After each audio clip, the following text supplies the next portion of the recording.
কাছাড় জেলার কৃষকদের জন্য বরাদ্দ সরকারি রেহাই মূল্যের সার অবৈধভাবে মিজোরামে পাচার অব্যাহত রয়েছে। কোঅপারেটিভ সোসাইটির নামের সিন্ডিকেট তৈরি করে চলছে সার পাচার। সম্প্রতি ধলায় কাছাড় পুলিশের হাতে লরি ভর্তি রেহাই মূল্যের সার আটক হওয়ায় এই তথ্য প্রকাশ পেয়েছে। এই ঘটনায় দুজনকে গ্রেপ্তার করা হলেও আরও দুজন পলাতক রয়েছে। গোপন সূত্রের ভিত্তিতে AS 11CC 7844 নম্বরে মিজোরামগামী লরিতে তল্লাশি চালিয়ে 350 বস্তা সার জব্দ করে পুলিশ। জানা যায় যে সোনাবাড়ি ঘাটে royal multipurpose and trading cooperative সোসাইটির মাধ্যমে আসা স্থানীয় কৃষকদের জন্য বরাদ্দকৃত সার অবৈধভাবে মিজোরামে পাচারের সময় গাড়িটি আটক করে পুলিশ।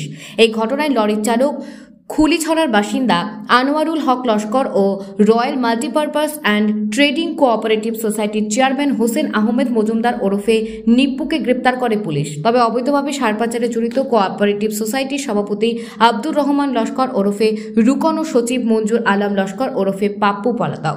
জানা গেছে 2021 সালে অবৈধভাবে সার বিক্রি করতে গিয়ে চেয়ারম্যান হোসেন আহমেদ মজুমদারকে হাতে নাতে পাকড়াও করেন কৃষি বিভাগের আধিকারিকরা।